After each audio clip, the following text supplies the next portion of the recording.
Senhoras e senhores, obrigado por aguardarem. Sejam bem-vindos à apresentação trimestral de resultados do Fundo XP Infra Debentures. Informamos que todos os participantes são apenas ouvintes durante a apresentação do time de gestão e lembramos que a apresentação será gravada e a publicaremos no site do fundo nos próximos dias. O espaço de perguntas já está aberto e as mesmas serão lidas e respondidas pelo time ao final da apresentação. Reforçamos que o nosso canal de relação com investidores está sempre à disposição através do e-mail ri@xpasset.com.br. Agora gostaria de passar a palavra para o time de gestão da XP Asset Management. Uma excelente apresentação a todos. Bom dia a todos, eu sou o André Rocha, do time de gestão aqui da XP, e sejam todos bem-vindos ao call de resultados do terceiro trimestre do XP Infra Debentures, no XP ID11. Passando pela primeira página, pessoal, a gente vai começar aqui só repassando as principais características do fundo. Relembrando aqui que a gente não teve nenhuma alteração em relação às características desde o início da negociação do fundo, então continua sendo um fundo de renda fixa, conforme a ICVM 555, alterada pela ICVM 606, é um fundo que é gerido pela XP Vista. A gente está falando de um fundo, por hora ainda, destinado a públicos qualificados, com uma taxa de administração de 0,95 e sem taxa de performance, cujo objetivo, preponderantemente, é investir em debêntures incentivadas através de uma estrutura de FIC e FIINFRA. A gente está falando que esse fundo tem benefício fiscal, principalmente para pessoas físicas, tanto no rendimento quanto para ganho de capital, enquanto que para pessoas jurídicas há incidência aqui de uma alíquota de 15%. Relembrando que a gente trabalha aqui com uma amortização e resgate mensal das nossas cotas, como a gente tem feito desde o início do fundo, em abril de 2021. Passando para a próxima página, a gente gostaria só de relembrar aqui dos principais destaques do trimestre. Então, acho que o principal ponto desse trimestre foram as distribuições de rendimentos, né? Então, relembrando um pouco da estratégia do nosso fundo, que é um fundo muito mais buy and hold, ou seja, a gente compra, monta a posição e segura até o vencimento, com poucas exceções aqui, caso haja aqui algum momento de mercado ou alguma transação mais oportunística. A gente distribuiu R$ 1,20 nos últimos 3 meses, então, nesse terceiro trimestre, a gente distribuiu totalizando R$ 3,60, e quando a gente olha os últimos 12 meses, a gente distribuiu R$ 12, totalizando aqui uma média de R$ 1 ao mês. Passando para a próxima página, a gente vai relembrar só um pouco aqui do nosso portfólio atual. Então, também não teve qualquer alteração aqui em termos de debêntures desde o nosso último call de resultados. Conforme eu comentei com vocês, a nossa estratégia é muito mais montar a nossa posição aqui e segurá-la por um certo tempo, até porque a gente tem uma participação muito relevante em cada uma dessas debêntures, e um pouco mais para frente eu vou entrar em cada um desses papéis. Passando para a próxima página, Thiago, falar um pouco aqui, então, dar um pouco mais de detalhe de cada um desses papéis que eu vou explorar também nas últimas páginas. A gente está falando de uma alocação do nosso fundo de cerca de 94% alocado e 6% em caixa. E um ponto que é importante, que desses 94%, e aqui principalmente para quem já acompanha a gente desde o início do fundo, que a gente começou com um portfólio muito mais pré-operacional do que o operacional. Hoje, desses 94% da nossa carteira, a gente está falando de 95% desses ativos que já estão em fase operacional. Ou seja, a gente tem 2 ativos que estão em fase pré-operacional, que estão terminando obra aqui, que são as PCHs de Gameleira e Goiás, que representam no todo aqui por volta de 17 milhões e 500 mil reais, ou aproximadamente 4% aqui do nosso, 4, 5% do nosso fundo. Acho que passando para a próxima página, Thiago, por favor. Isso que a gente apresenta aqui, a gente incluiu, se eu não estou enganado, desde a última apresentação trimestral, por uma demanda justamente de vocês, investidores, né, para vocês terem um pouco mais de visibilidade de como tem se movimentado aqui na demonstração de resultados mês a mês. E abaixo vocês conseguem observar aqui também qual que tem sido o histórico de distribuição. Muita gente tem perguntado para a gente, principalmente aqui com o cenário de deflação em determinados meses, o que a gente pretende fazer nos meses seguintes, né? Inclusive, acho que uma pergunta que veio aqui, se a gente já tem alguma expectativa dos meses subsequentes. A gente, por hora, mantém entre 90 centavos e 1,20 até o final do ano, mas muito provavelmente a gente deva continuar distribuindo 1,20 até dezembro. E para o ano que vem, a gente ainda não fechou aqui em termos de comitê, mas a gente deve continuar com esse range, mas sem dúvidas aqui no próximo relatório mensal, que a gente deve enviar aqui para vocês, investidores, até o início da semana que vem, a gente já vai apresentar qual que é o nosso guidance para 2023. e com isso acho que vocês podem também se programar, sabendo sempre que a gente tem essa mecânica de distribuição mensal e mantendo uma recorrência e não variando mês a mês, dependendo aqui de qual que é o IPCA. Então a gente adotou essa estratégia desde o início. Em determinados momentos a gente sabe que a gente foi criticado por isso, né? De, poxa, o IPCA foi muito alto, por que você mantém uma distribuição de 90 centavos ou de 1,20? Mas quando o mercado também, quando a inflação é negativa, a gente manteve a mesma distribuição. Então, acho que é válido para os dois lados. Isso traz um benefício para o investidor de uma previsibilidade muito maior, principalmente quando ele está olhando um fundo de renda de longo prazo. Acho que passando para a última página aqui, pessoal, falando um pouco de retorno esperado de investimento, aqui acho que eu vou segurar alguns minutinhos. Nessa página a gente traz para vocês uma análise de sensibilidade de qual que é o retorno em determinados preços. Ou seja, a gente está falando aqui de um retorno de entrando numa cota de R$ 90,25, que era o preço de fechamento lá no final de setembro, a gente estava falando de um retorno de IPCA mais 9,1. Até trazendo um pouco mais para a nossa realidade, que a gente sabe que tem uma defasagem, adotando o preço de fechamento de ontem, a gente está falando de um retorno de IPCA mais 9,4. O que significa isso? Se determinado investidor entrar, comprasse a cota com o preço de ontem, com a cota de hoje, se ele segurar até o final da vida do fundo, ele vai ter um retorno de IPCA mais 9,4 ao ano, já isso já líquido de imposto de renda, líquido de taxa de administração, taxa de gestão, isso no bolso dele. Obviamente, isso é diferente também do yield, né? Porque isso aqui a gente está falando do retorno total, retorno agregado. O yield ele pode variar mês a mês, ali, dependendo de quanto que as debêntures pagam para o fundo e quanto o fundo distribui para o cotista, mas esse nível de retorno, uma vez que o investidor segure até o final da vida do fundo, e justamente por ser um fundo de renda fixa, tem uma volatilidade muito menor. Apesar de poder ter uma variação no preço da cota no dia a dia, o retorno está, de certa forma, assegurado justamente por ser um fundo de renda fixa. Isso, sem dúvidas, ainda existe algum risco dos ativos, né? A gente não está falando que isso aqui não é um fundo livre de risco, mas por ser um fundo de dívida, um fundo de debêntures, o retorno ele é muito mais previsível do que um fundo, eventualmente, de equities, um fundo esse fundo é muito mais previsível do que outros disponíveis no mercado. E dando alguns números para vocês, pessoal, a gente está falando de um fundo que tem uma duration de 6,7 anos. Os últimos rendimentos aqui, então, do último trimestre foi de 3,60, e quando a gente trabalha nos últimos 12 meses, a gente está falando de R$ 12 por cota, considerando aqui a cota por volta de 88,50, que foi o fechamento do mercado de ontem, a gente está falando de um yield implícito de 13,5%, 14%, isso líquido, né, novamente, para o investidor. E a gente está falando de um spread aqui sobre a NTNB por volta de 370 bips, considerando o preço de ontem. Considerando o preço do final de setembro, daria esse 337 que está na apresentação. Pessoal, não vou me alongar mais, acho que o nosso fundo ele mantém essa característica de previsibilidade, a gente não costuma alterar muito a carteira, apenas de forma mais oportunística, e até por isso acho que eu vou já passar para a descrição dos ativos e eu já abro aqui para as perguntas e respostas. Tiago, se você puder passar 2 páginas, por favor, para a página 9, só recordando aqui, pessoal, um pouco das características de cada uma das nossas debêntures, né? Passando primeiro pela Camptiba. Camptiba é uma linha de transmissão no interior de São Paulo, uma linha de 25 quilômetros que liga os municípios de Campinas e Itatiba. É uma linha operacional desde novembro do ano passado, ou seja, ela está alcançando aqui o completion financeiro no final desse mês que a gente está falando agora. É um ativo que a gente acompanha desde 2019, do início de 2019, a gente participou da estruturação, a gente fez a diligência desse papel, a gente está muito feliz com o desempenho dele. A gente está falando de um ativo que tem uma RAP atualizada por volta de 24 milhões de reais, com base de junho de 2022 até junho de 2023, e é uma exposição que a gente tem de aproximadamente 71 milhões de reais.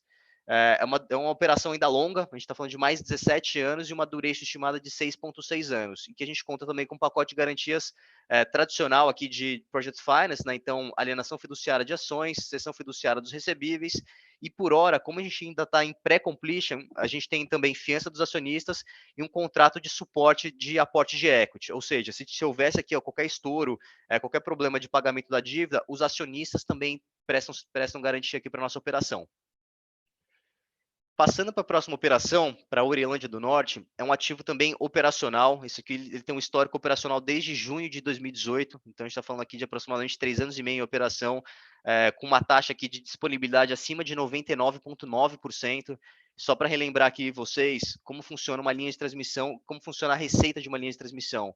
ela independe de quanta energia passa aqui pelo ativo, mas sim pela disponibilidade que o ativo tem. Ou seja, se o ativo ficar disponível 100% do tempo, ele teria 16,6 milhões de reais de receita líquida aqui que a gente está apresentando. Como ele tem 99,9, teria 16 milhões e 500 mil reais, por exemplo. A gente sempre trabalha no cenário mais conservador nas nossas modelagens, a gente inclusive trabalha aqui com uma indisponibilidade mais alta do que essa, por volta, ou melhor dizendo, né, uma indisponibilidade mais alta. A gente costuma trabalhar aqui nos nossos modelos por volta de 99%, 98%, dependendo do ativo, mas todos os nossos ativos de transmissão, eles têm apresentado uma disponibilidade muito acima das nossas expectativas. Então, de forma bem resumida, a gente tem uma exposição de 22 milhões de reais nesse ativo, a uma taxa de IPCA mais 6,15, uma debenture longa também, muito parecida com a debenture de Camptiba, que tem ainda 17 anos e 6 anos e meio de duration. Esse ativo, como ele já está operacional há 3 anos e meio, ele conta só com as garantias do próprio projeto, ou seja, as ações do projeto que foram alienadas para o fundo, cessão fiduciária dos recebíveis de uma conta reserva com o pagamento de um serviço da dívida. Seguindo para o terceiro ativo, que é a Arteon-Z, é uma holding de 3 SPS, também com todos os ativos operacionais. A gente está falando de uma empresa aqui com uma RAP por volta de 45 milhões de reais, na qual a gente tem 100% da emissão. Então, a gente tem por volta de 77 milhões de reais investidos no nosso fundo, a uma taxa de IPCA mais 6,2. Essa debênture é um pouco mais longa, ela tem um prazo remanescente ainda de 22 anos e uma duration de 8,7. E aqui a gente está falando, então, de um pacote de garantias de alienação fiduciária das ações, cessão fiduciária de recebíveis e de conta reserva. Passando aqui para o ativo 4, que é a Oxy, que é o nosso ativo. Então, já acabei com todos os ativos de transmissão, indo para o primeiro de geração.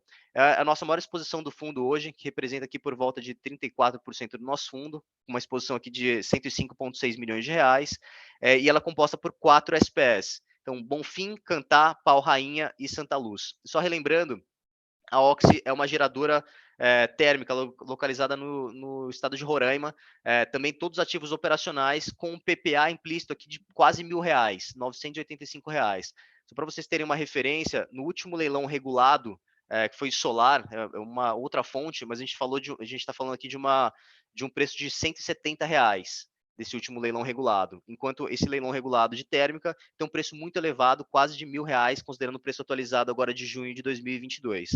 E aí, só relembrando também, é um ativo que já está 100% operacional, conta com uma debênture de IPCA mais 8,5% ao ano, é uma debênture mais curta, justamente para se encaixar dentro do prazo do PPA, então é uma debênture que tem um prazo ainda de 12,3 anos e uma duration de 5,6 anos. A gente conta com o ICSD padrão de 1,3 em todas as nossas debêntures e um pacote de garantias também de alienação fiduciária das ações, cessão fiduciária dos direitos creditórios do contrato, conta reserva e alienação fiduciária dos equipamentos. E por fim, passando aqui para a próxima página, falando de PCH de Gameleira e PCH Goiás, que são os últimos ativos em fase de pré-operacional, né? Então fase de construção. Os dois ativos juntos somam 17,5 milhões de reais, então que eu comentei com vocês, considerando o fundo como um todo, a gente está falando de uma exposição aqui próxima de 4, 5% do nosso fundo, e são os últimos ativos ainda em fase pré-operacional com um carrego também um pouco mais alto, de IPCA mais 9,04. A expectativa de entrada da operação é até o final do primeiro trimestre. O nosso time de gestão, inclusive, vai fazer aqui uma visita ao ativo no final desse mês de junho. Mas a gente segue um cronograma esperado desde o início. As obras, de fato, elas são um pouco mais lentas, né, dada a estrutura do projeto, mas sem grandes novidades aqui por hora nesse projeto. Justamente porque ele ainda está em fase pré-operacional, ele continua no período de carência. É o nosso último ativo também em fase de carência de pagamento de juros e de principal. Uma vez entrando em operação aqui em 2023, no primeiro trimestre de 2023, em 2024 já vai começar a fazer pagamentos de amortização e de principal. Isso também ajudando aqui, contribuindo para o incremento do pagamento de rendimentos do nosso fundo. Apesar de ser uma posição pequena do nosso fundo, sem dúvida ele vai trazer também uma posição de caixa adicional aqui para a gente conseguir distribuir para os nossos cotistas. E relembrando as garantias, a gente tem também alienação fiduciária de ações, cessão fiduciária dos direitos creditórios do contrato, conta reserva, e aqui, por ser um ativo em fase pré-operacional, a gente também conta a confiança dos acionistas até o completion financeiro, que deve finalizar aqui 1 ano após a entrada da operação. Então, relembrando, hoje a taxa de IPCA mais 9,04, essa taxa deve continuar até 1 ano depois da entrada na operação, ou seja, até o primeiro trimestre de 2024, quando então a taxa deve cair para IPCA mais 6,54. Pessoal, eu não quis ser muito detalhista aqui, acho que eu vou entrar aqui já nas perguntas e respostas, justamente para dar mais tempo para vocês, para nessa interação que a gente tem trimestralmente, mas de toda forma, qualquer dúvida, por favor, encaminhe aqui no nosso Q&A, no chat, ou fiquem à vontade também para mandar para o canal de RI. Indo para a primeira pergunta da Liane, gostaria de saber qual a previsão de pagamento para 2023, se já dá para ter uma previsão.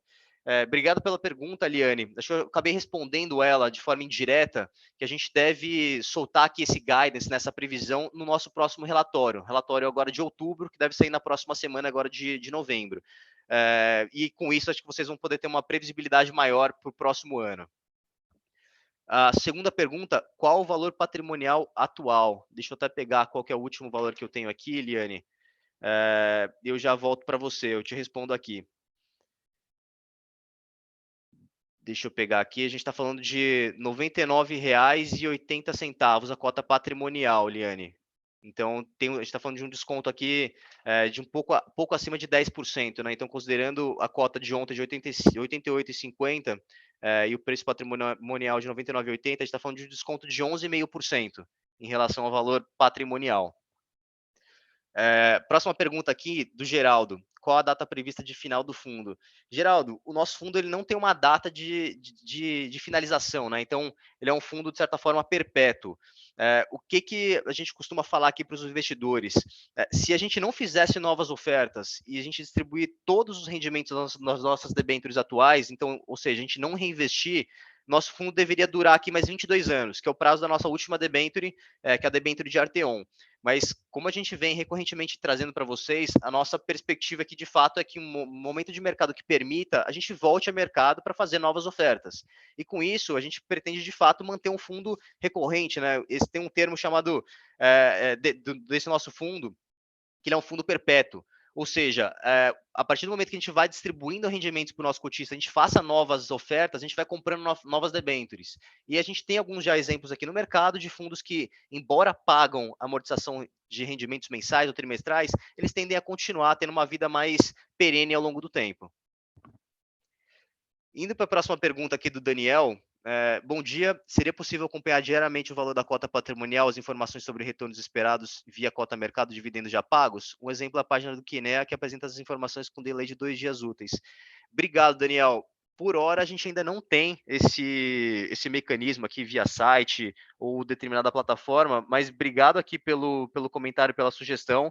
A gente vai avaliar e, sem dúvida, aqui a gente vai fazer o nosso melhor para atender aqui o pedido de vocês.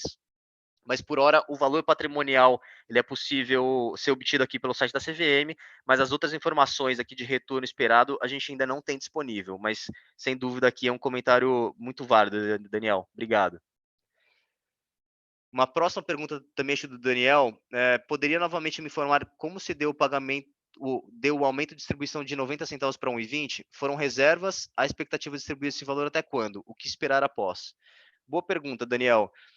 O que houve aqui, né? Acho que no primeiro ano da nossa operação, entre abril de 2021 e abril de 2022, a gente tinha uma expectativa de inflação esperada, né, no início do ano passado, que acabou sendo frustrada. Então, a inflação foi mais alta do que a gente esperava.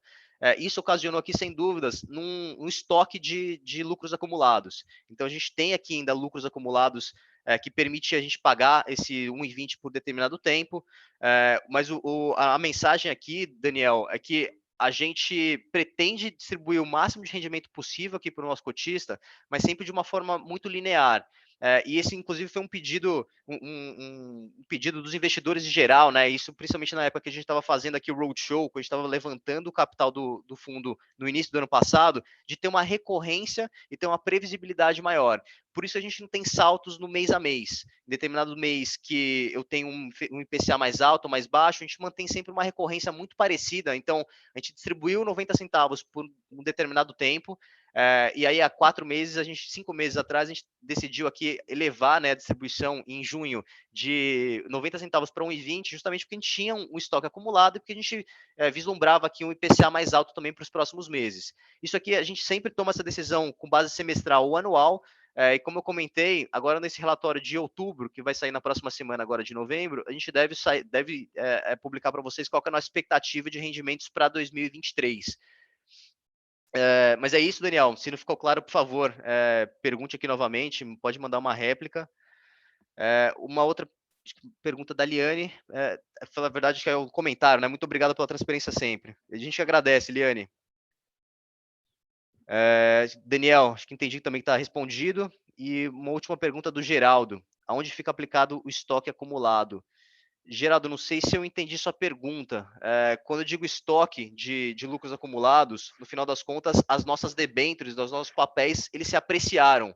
Ou seja, não é que eu tenho muito dinheiro em caixa, a gente tem aqui uma certa liquidez, hoje aproximadamente 15 milhões de reais, mas quando eu digo que a gente tem um estoque de lucros acumulados, é porque as nossas debêntures, os nossos papéis, os nossos ativos, eles se apreciaram. Ou seja, quando a gente dá uma olhada no nosso balanço, os ativos que eu tenho hoje, eles valem mais do que o ativo que eu tinha 3 meses atrás, por exemplo. E com isso, eu tenho mais base de distribuição de rendimentos. Mas isso é diferente de eu ter um caixa que é passível 100% de distribuição. Hoje eu tenho um caixa que eu posso distribuir, mas justamente considerando a nossa expectativa e a nossa estratégia de uma distribuição recorrente e mais previsível, a gente faz essa distribuição ao longo do tempo, justamente para evitar eventual distribuição uma única vez, um único evento, que isso aqui eventualmente poderia até prejudicar os investidores que não esperavam essa distribuição, e também porque determinados meses que a gente conta aqui com uma deflação, eu não teria recurso para distribuir. Ou seja, uma vez que a gente represe determinado lucro acumulado, a gente consegue dar uma visibilidade, uma previsibilidade maior para os nossos investidores. Deixa eu dar mais uma olhada aqui, pessoal. Tem mais uma pergunta da Liane. Todos os ativos se tornando operacionais, a previsão é que os proventos se mantenham em 1,20? Boa pergunta, Liane. Quando a gente analisa nosso fundo de forma mais recorrente até o final da vida do fundo, isso aqui obviamente vai depender muito de qual IPCA a gente está trabalhando. Mas quando a gente trabalha com IPCA padrão de IPCA de 3%, 3,5%, o carrego do nosso fundo é muito próximo aqui de 95% ao mês. 95 centavos ao mês. Esses 1,20 que a gente tem distribuído, ele é muito decorrente do IPCA que foi mais elevado nos últimos 12 meses. Ou seja, a gente consegue distribuir esse 1,20 por conta do IPCA que foi mais alto e por conta dessa fase pré-operacional dos ativos. Uma vez que os ativos se tornem 100% operacionais e a taxa também se reduza, a gente espera aqui que a gente pague uma rentabilidade um pouco, ou melhor dizendo, um yield um pouco mais baixo. A rentabilidade se mantém a mesma, né, que é a TIR apresentada aqui na página 6, mas o yield talvez caia um pouco. Isso, obviamente, dependendo de qual que é o IPCA, a referência que a gente está tratando. Uma próxima pergunta, acho que da Liane também. Vocês têm previsão de subscrever abaixo do VP? Liane, essa é uma pergunta que vem recorrentemente aqui para a gente, e acho que todas as interações que a gente tem com vocês, a gente passa essa segurança de que a gente nunca a gente não tem intenção nenhuma aqui de prejudicar nossos cotistas, então a gente sempre leva isso em consideração. E uma preocupação que a gente tem hoje, justamente, a gente gostaria de voltar a mercado para fazer uma nova captação, porque a gente tem um pipeline robusto e a gente gostaria de transformar o fundo de investidor qualificado para público geral. O problema justamente é essa diferença, né, de cota patrimonial de 99,80 e a cota mercado de 88,50. Essa variação aqui de 11,5%, ela é muito danosa aqui para todo mundo, né? Então a gente gostaria de fato que essa diferença, que esse gap se reduzisse, a gente trabalha para isso. Nosso intuito com certeza é esse, porque hoje a gente não vê uma justificativa muito clara, né, para esse descasamento entre o valor patrimonial e o valor de mercado. E o que a gente costuma trazer aqui para vocês é que haveria apenas um cenário da gente fazer uma subscrição abaixo do, nem diria abaixo do valor patrimonial, que seria o valor, próximo do valor de mercado, que seria se eu trouxesse para vocês uma rentabilidade acima do que vocês têm hoje. Ou seja, a 88,50, que é o preço atual, vocês têm uma rentabilidade de IPCA mais 9,4.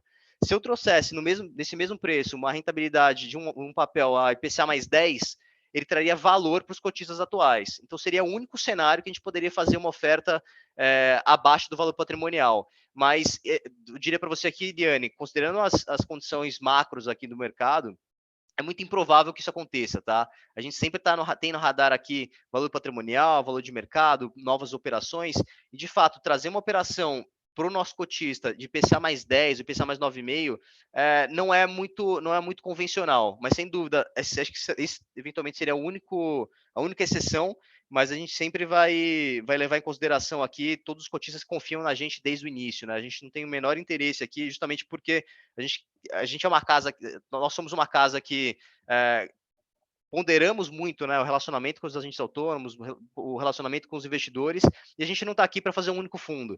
Assim como a gente já tem outros fundos e vocês podem ter esse track record nosso aqui do time de gestão, a gente está junto aqui há 5 anos, a gente pretende ficar muito mais tempo, a gente não tem o menor interesse de tomar uma atitude aqui que prejudique qualquer investidor que seja. Acho que próxima pergunta aqui do André. Fica a sugestão de acrescentar no relatório, quando começar, o saldo em caixa total e por cota, referente a saldos reservados para reinvestimento, principal original, não carimbado para distribuição em principal. Tá claro, André. Obrigado pelo comentário. Eu vou levar aqui internamente também para apreciação do restante do time, mas tá claro. Obrigado pelo comentário. Próxima pergunta aqui do Daniel Demarco. Esse gap de desconto em relação à cota patrimonial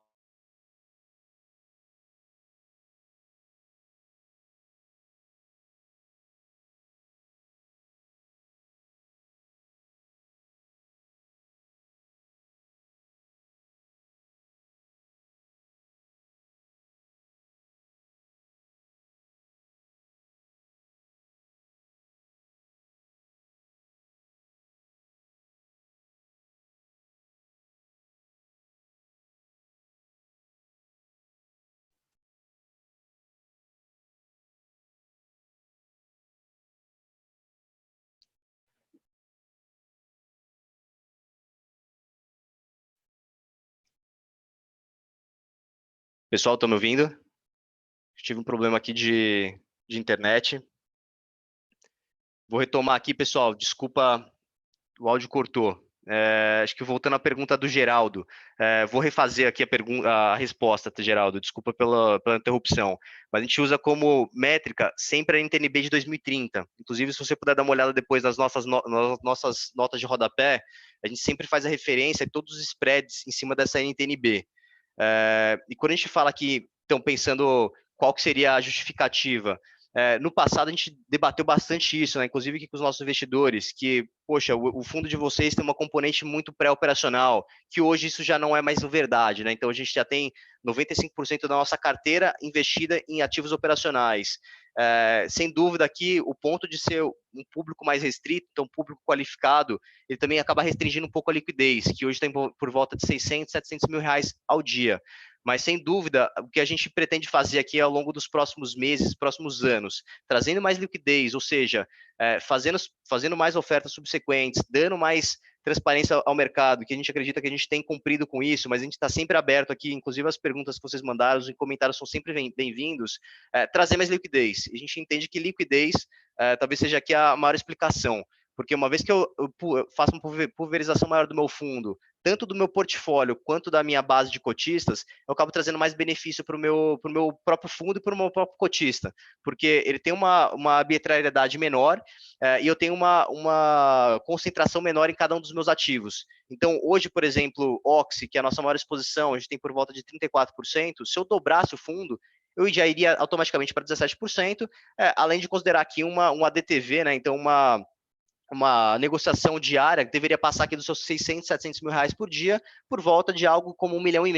Então, sem dúvida, nossa maior batalha aqui no dia a dia é fazer com que essa cota patrimonial e a cota a mercado, pelo menos ela, de alguma forma, que elas convirjam, para que a gente consiga, de fato, voltar ao mercado e fazer uma nova oferta, gerando mais valor aqui para o nosso cotista e trazendo uma maior pulverização para o nosso portfólio. Daniel, espero que eu tenha respondido a sua pergunta. Ela caiu aqui no meio da